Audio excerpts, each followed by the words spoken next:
कैसे भरना है उसकी पूरी जानकारी हमने इस वीडियो में कवर किया हुआ है, क्योंकि इसी पोर्टल के माध्यम से आपका जो फॉर्म है ना ऑनलाइन यहाँ पे फिलअप किए जा रहे हैं। सबसे पहले नोटिफिकेशन के रिगार्डिंग हम बात कर लेते हैं। तो आपका जो भर्ती है ना, ग्राम कचहरी के जो सचिव होते हैं, आप सभी जानते ही हैं कि आपका जो एक पंचायत होता है, उसी पंचायत में देखेंगे तो ग्राम कचहरी होता है जिसका हेड जो है सरपंच होते हैं। तो उन्हीं के जो है सचिव के पदों पे भर्ती निकाली गई है। भर्ती आपका पूरी तरह से जो है संविदा के आधार पे होने वाली है, किसी प्रकार की सरकारी नौकरी आपका नहीं रहेगा। और इसमें देखेंगे बताया गया है कि जिलावार कुल पदों की संख्या 1583 है, यानी कि 1583 पदों पे पूरे बिहार में यहाँ पे भर्ती होने वाली है। लेकिन इसका जो लिस्ट है वो भी निकल के आ चुका है, कौन से जिले में जो है कितनी भर्ती होने वाली है। बाकी हम मानदेय की बात करें तो आपको जो है 6000 रुपया प्रति महीना एज अ मानदेय के रूप में पेमेंट मिलेगा। क्वालिफिकेशन अगर आपने इंटरमीडिएट कर लिया हुआ है तो आप यहाँ पे फॉर्म को भर सकते हैं, और इंटरमीडिएट से अगर आपने कम कोई पढ़ाई किया होगा तो आप यहाँ पे फॉर्म को नहीं भर पाएंगे। कम से कम इंटरमीडिएट आपके पास होनी चाहिए।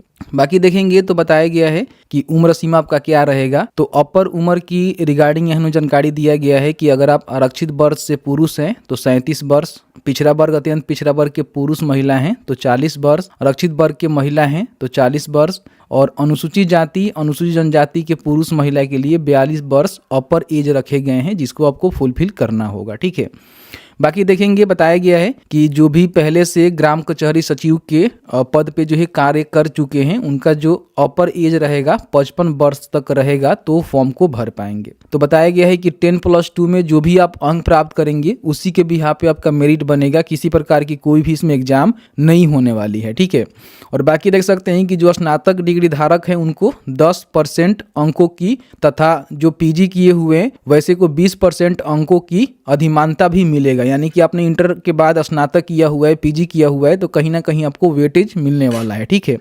तो ये सारे यहाँ पे जानकारी निकल के आ चुकी है। बाकी नीचे आएंगे तो देखेंगे तो यहाँ पे बता दिया गया है कि कौन से जिलों में जो है कितनी भर्ती है। यहाँ पे देखेंगे बांका लिखा गया है। ठीक है। तो बांका में देखेंगे कौन से प्रखंड के अंतर्गत, कौन से ग्राम कचहरी के अंतर्गत, कौन से कोटि में, ठीक है, महिला या फिर अन्य। यहाँ पे ध्यान रखिएगा बहुत सारे ऐसे ग्राम कचहरी है जहाँ पे महिला की ही भर्ती है। ठीक है। देखेंगे यहाँ पे एसी की, यहाँ पे महिला की भर्ती है, यहाँ पे देखेंगे आरक्षित महिला की भर्ती है। जहाँ पे अन्य लिखा है तो समझिए कि वहाँ पे पुरुष भी फॉर्म को भर सकते हैं। ठीक है।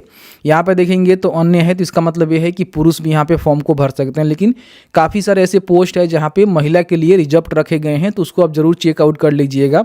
जिसमें आपको ग्राम कचहरी में अप्लाई करना है वहाँ की जानकारी आप चेक कर लीजिएगा। देखिए बांका का ये भी है। ठीक है। नीचे आएंगे तो यहाँ पे देखेंगे तो बेगूसराय का आपको देखने को मिलेगा, लखीसराय का देखने को मिलेगा। तो इस तरह से इसको आप यहाँ पे चेकआउट कर सकते हैं। ठीक है। अब यहाँ पे मान लीजिए आपको फॉर्म को भरना है, तो कैसे फॉर्म को भर सकते हैं। तो उसके लिए सबसे पहले आपको easy2net.com सर्च करना है। ठीक है। फर्स्ट में easy2net.com का जो ऑफिशियल वेबसाइट है देखने को मिलता है, इसको यहाँ से ओपन कर लीजिएगा। ओपन करने के बाद यहाँ पे देखेंगे लेटेस्ट जॉब में आपको देखने को मिल जाएगा बिहार ग्राम कचहरी सचिव भर्ती। तो इस पर आप क्लिक कर दीजिएगा। इसका जो लिंक है हमने नीचे भी उपलब्ध करवा दिया हुआ है, क्लिक करके सीधे यहाँ पे आ सकते हैं। ठीक है। देखेंगे तो वही जानकारी यहाँ बताया गया है। 16 जनवरी से इनका जो एप्लीकेशन फॉर्म है शुरू किए गए हैं, और 29 जनवरी तक जो है फॉर्म को आप भर पाएंगे। कोई भी आपको जो है एप्लीकेशन फ़ी नहीं देना है। 15 से 83 पोस्ट रहने वाले हैं, 12वीं पास हैं, फॉर्म को भर सकते हैं, कोई भी दिक्कत नहीं है। ठीक है। नीचे आएंगे तो यहाँ पे देखेंगे आपको जो है नोटिफिकेशन डाउनलोड करने का लिंक दिया गया है, और इसी नोटिफिकेशन में देखेंगे तो जो भी जिलावार वैकेंट सीट है उसकी भी जानकारी दे दी गई है, जैसे मैंने आपको नोटिफिकेशन में दिखाया। और यहीं से फॉर्म को आप भरना चाहते हैं तो सीधे यहाँ से फॉर्म को भर सकते हैं, और जो भी शपथ पत्र होता है उसको डाउनलोड करना चाहते हैं तो यहीं से आप इसको भी डाउनलोड कर सकते हैं। ठीक है। सबसे पहले इनका ऑफिशियल पोर्टल पे जाएंगे तो देखेंगे ये वाला जो है पोर्टल यहाँ पे पंचायती राज विभाग के द्वारा लाइव किया गया है, जिसके माध्यम से बताया गया है कि ग्राम कचहरी सचिव के लिए आप यहाँ पे एप्लीकेशन फॉर्म इजिली भर पाएंगे। तो इस पर आप क्लिक करेंगे तो आपके सामने जो है कुछ इस तरह से इंटरफेस देखने को मिलेगा। तो यहाँ पे देखेंगे तो इनका जो भी नोटिफिकेशन है उसको आप यहाँ पे क्लिक करके पढ़ सकते हैं, जिसकी जानकारी हमने बता दिया हुआ है। फॉर्म भरने के लिए देखेंगे तो click here to online apply का जो है बटन आपको देखने को मिलेगा, तो इस पर आपको क्लिक करना है। सबसे पहले तो आप नए कैंडिडेट है तो यहाँ पे आपको रजिस्ट्रेशन करना होगा। अगर आपने रजिस्ट्रेशन कर लिया हुआ है तो लॉगिन करके जो भी काम है वो कर सकते हैं। आगे आपको हम बताएंगे कैसे कुछ क्या करना है, ठीक है। तो यहाँ पे न्यू रजिस्ट्रेशन के बटन पे आपको क्लिक करना है। पोस्ट में देखेंगे तो आपको जो है ग्राम कचहरी ही देखने को मिलेगा, क्योंकि ग्राम कचहरी सचिव के ही पदों पे भर्ती अभी निकाली गई है। हो सकता है कि न्याय मित्र की भर्ती जो है अलग से आ सकती है। यहाँ पे जो भी अभ्यर्थी हैं उनका नाम लिखेंगे मैट्रिक के सर्टिफिकेट के अनुसार, उनके पिता या फिर पति का नाम यहाँ पे लिखेंगे, माता का नेम यहाँ पे आपको लिखना है, ठीक है। और जो भी आवेदक का ईमेल आईडी है, ठीक है, यहाँ पे आपको मेंशन कर देना है, सही सही आपको जानकारी देना है। बाकी जो भी आपका जन्म तिथि है यहाँ पे देखेंगे तो आप यहाँ से चूज कर सकते हैं जो भी आपका ईयर है। सबसे पहले ईयर सेलेक्ट करेंगे, यहाँ से देखेंगे तो आपको देखने को मिल जाएगा, इस तरह से सिलेक्ट कर लीजिएगा। फिर यहाँ पे अपना जो भी मंथ है उसका सिलेक्शन करेंगे और यहाँ से डे करेंगे। इस तरह से आपका जो डेट ऑफ बर्थ है सिलेक्ट हो जाता है। अपना जो भी लिंग है बताएंगे कि पुरुष है कि महिला है, तो देख लीजिएगा जो भी आप ग्राम कचहरी के लिए फॉर्म भरना चाहते हैं वहाँ पे सीट जो है किसके लिए रिजर्व है इसको जरूर चेक कर लीजिएगा, नोटिफिकेशन में आपको देखने को मिल जाएगा, ठीक है। तो उसके हिसाब से आपको यहाँ पे सेलेक्ट करना है। यहाँ पे श्रेणी आपको बताना है कि आप सामान्य है या फिर आरक्षित है। सामान्य का मतलब कि आप जनरल से आते हैं तो सीधे सामान्य करेंगे। अगर आप आरक्षित का मतलब SC ST BC BC हैं तो इसका सिलेक्शन करेंगे और अपना जो भी कोटि है वो आप यहाँ पे बता सकते हैं कि आप SC ST हैं या फिर BC BC हैं, ठीक है। तो जो भी आपका कैटेगरी होगा वो कैटेगरी का सिलेक्शन आपको करना होगा। अगर आप यहाँ पे विकलांग हैं तो हाँ कर सकते हैं, नहीं है तो सीधे नो करेंगे। बाकी स्वतंत्रता सेनानी के पोता पोती हैं तो हाँ करेंगे, नहीं तो इसको भी नो करेंगे।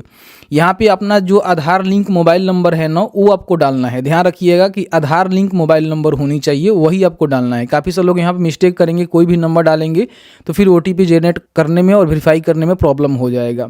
तो जो भी अपना आधार लिंक मोबाइल नंबर है उसको डालेंगे, जनरेट के बटन पे क्लिक करेंगे तो इस तरह से आपके नंबर पे जो है OTP सेंड कर दिया जाएगा। ओके करेंगे तो यहाँ पे OTP डालने का ऑप्शन देखने को मिलेगा। OTP यहाँ पे डालेंगे, वेरीफाई OTP के बटन पे क्लिक करेंगे तो इस तरह से देखेंगे आपका जो OTP है ना वेरीफाई हो जाता है। ओके के बटन पे क्लिक करेंगे। अब यहाँ पे आपको जो एक पासवर्ड क्रिएट करना है, तो पासवर्ड में आप कुछ भी रख सकते हैं जो भी आपको अच्छा लगे। जैसे कि मान लीजिए आपका नाम राम है तो राम लिखेंगे इस तरह से, और कोई स्पेशल कैरेक्टर लगाकर 1 2 3 करके आप इस तरह से पासवर्ड सेट कर सकते हैं, ठीक है। तो पासवर्ड को यहाँ पे डालेंगे, उसी पासवर्ड को यहाँ पे कंफर्म करेंगे। जो भी यहाँ पे कैप्चा आपको नजर आ रहा है इस कैप्चा को यहाँ पे फिल करेंगे और उसके बाद रजिस्टर के बटन पे क्लिक करेंगे। तो यहाँ पे आपका जो रजिस्ट्रेशन है सक्सेसफुल कंप्लीट होता है और आपको जो है यूजर आईडी पासवर्ड यहाँ पे देखने को मिल जाता है। यूजर आईडी जो है आपको डिफ़ॉल्ट यहाँ पे दिया जाता है और पासवर्ड आपने जो भी सेट किया हुआ है वो पासवर्ड यहाँ पे आपको देखने को मिलेगा। इसको चाहें तो प्रिंट करके सुरक्षित रख सकते हैं। क्लिक हेयर टू कंटिन्यू के बटन पे क्लिक करेंगे तो अब यहाँ पे आपसे जो है लॉगिन करने के लिए बोला जाएगा। तो जो भी आपको यूजर आईडी मिला हुआ है उसको यहाँ पे डालेंगे, जो आपने पासवर्ड क्रिएट किया था उस पासवर्ड को डालेंगे, कैप्चा को फिल करेंगे, लॉगिन के बटन पे क्लिक करेंगे। लॉगिन करने के बाद आपके सामने जो है इस तरह से डैश आपको बोर्ड देखने को मिलता है। यहाँ पे सबसे पहले ऑनलाइन एप्लीकेशन के बटन पे क्लिक करके जो भी अपना जानकारी है उसको आपको फिलअप करना होगा। फिर यहाँ पे डॉक्यूमेंट को अपलोड करना होगा और लास्ट में जो है फॉर्म को आपको फाइनलाइज करना है, उसके बाद यहाँ पे प्रिंट करना है। तो सबसे पहले फॉर्म भरने के लिए ऑनलाइन एप्लीकेशन के बटन पे क्लिक करेंगे तो आपके सामने इस तरह से जो है फॉर्म खुल के आएगा। यहाँ पे कुछ अपने जानकारी फिलअप किया हुआ है जो कि आपको देखने को मिल रहा है। यहाँ पे आप चाहें तो वैकल्पिक जो नंबर होता है वो यहाँ पे डाल सकते हैं, कंपलसरी है, वैकल्पिक नहीं है। तो यहाँ पे अपना जो अल्टरनेटिव नंबर है यहाँ पे डाल दीजिएगा। अपना जो पैन कार्ड नंबर है, आधार कार्ड नंबर है यहाँ पे आपको डालनी है जो कि मैंडेटरी है। बाकी अपना जो भी अस्थायी पता है जैसे कि ग्राम, सड़क, शहर, थाना, पिन कोड के साथ यहाँ पे पूरा जो अपना एड्रेस है उसको यहाँ पे मेंशन करना है। और जो भी अपना वर्तमान पता है अगर अलग है तो उसको यहाँ पे अलग मेंशन करेंगे, नहीं तो सेम टू सेम यहाँ पे टाइप करेंगे। बाकी आपका जो भी गृह जिला है उसका सिलेक्शन आप यहाँ से कर सकते हैं कि आप जो है कौन से जिले के अंतर्गत आते हैं, ठीक है। फिर यहाँ पे अपना गृह ब्लॉक बताएंगे कि आप जो है कौन से ब्लॉक से हैं। फिर यहाँ पे गृह जो पंचायत है उसका सिलेक्शन आपको करना है, ठीक है। उसके बाद ग्राम कचहरी सचिव के रूप में कार्य करने के अगर आपके पास अनुभव है तो आप यहाँ पे बता सकते हैं कि 1 वर्ष है, 2 वर्ष है, 3 वर्ष है, 4 वर्ष है या फिर 5 वर्ष है, ठीक है।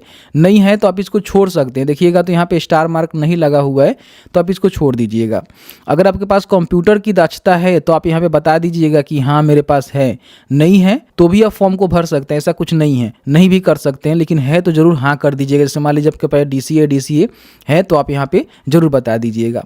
अब यहाँ पे अपना जो भी क्वालिफिकेशन की डिटेल्स है जैसे कि आपने इंटर जो है कौन से विद्यालय या फिर बोर्ड से अपने पास किया हुआ है। तो जैसे कि मान लीजिए मैंने जो है बिहार स्कूल एग्जामिनेशन बोर्ड से पास किया हुआ है हुआ है तो यहाँ पे हम उसको टाइप कर देंगे, ठीक है। बिहार स्कूल एग्जामिनेशन बोर्ड यहाँ पे हम टाइप कर देंगे, ठीक है। तो इस तरह से आपको भी टाइप कर देना है जिस भी बोर्ड से पढ़े लिखे हैं। फिर आपने जो है कौन से वर्ष में उत्तीर्ण किया हुआ है वो आपको बताना है। फिर यहाँ पे आपका टोटल जो है अंक कितना मिला हुआ है इंटरमीडिएट में, जैसे कि मान लीजिए 500 अंक का होता है, उसमें से मान लीजिए आपको 350 अंक मिला हुआ है, ठीक है। तो लिख सकते हैं 300 आपको मिला हुआ है तो 300 लिख सकते हैं, और उसका परसेंटेज कितना हो रहा है आप यहाँ पे कैलकुलेट करके निकाल लीजिएगा। जैसे कि मान लीजिए आपका 500 अंक का होगा तो उसमें से आप 300 लाए हुए हैं, तो उसके हिसाब से अपना जो भी 3/5 करिएगा तो इसका परसेंटेज यहाँ पे निकल के आ जाएगा। तो इस तरह से इसको डाल देना है। अगर आपने स्नातक किया हुआ है तो उसका जो भी बोर्ड है, विश्वविद्यालय है, उसकी जानकारी बता सकते हैं, कब आपने उत्तीर्ण किया हुआ है, टोटल अंक कितना मिला हुआ है, परसेंटेज कितना है। अगर आपने पीजी भी कर रखा हुआ है तो उसकी भी जानकारी यहाँ पे जरूर डाल दीजिएगा।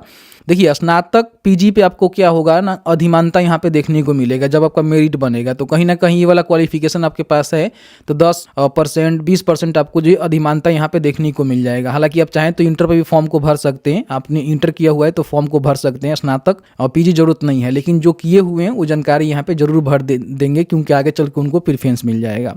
बाकी यहाँ बताया गया है कि जो भी अपना फोटोग्राफ है उसको यहाँ पे अपलोड करना है, जो कि 200x230 पिक्सल में होनी चाहिए और 50 KB से कम इसका फाइल साइज होनी चाहिए, ठीक है। चूज फाइल के बटन पे क्लिक करेंगे तो इस तरह से फोटो का सिलेक्शन करेंगे। उसके बाद यहाँ पे आपको सिग्नेचर अपलोड करना है, ठीक है, जो कि 140x60 पिक्सल में होनी चाहिए। इमेज साइजर से बना लीजिएगा, कोई बड़ी बात नहीं है, और 20 KB से कम जो है इसका फाइल साइज होनी चाहिए, ठीक है।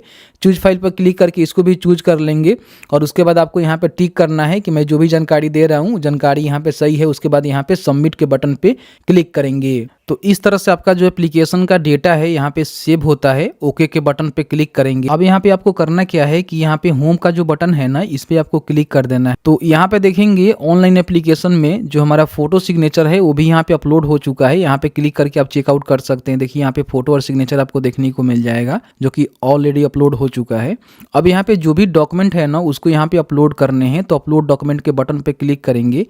यहाँ पे देखेंगे जो भी डॉक्यूमेंट आप स्कैन करिएगा वो बताया गया है कि ब्लैक एंड व्हाइट में होनी चाहिए, ठीक है, और 400 KB से जो है कम इसका फाइल साइज होनी चाहिए। और बताया गया है कि आपका जो भी फाइल रहेगा वो जो है PDF में ही रहेगा, ठीक है। देखिएगा यहाँ बताया गया है कि PDF में ही होनी चाहिए। तो इसको सबसे पहले अपना ब्लैक एंड व्हाइट में स्कैन कर लीजिएगा और सेल्फ अटेस्टेड हो सके तो कर लीजिएगा, बेहतर रहेगा, ठीक है।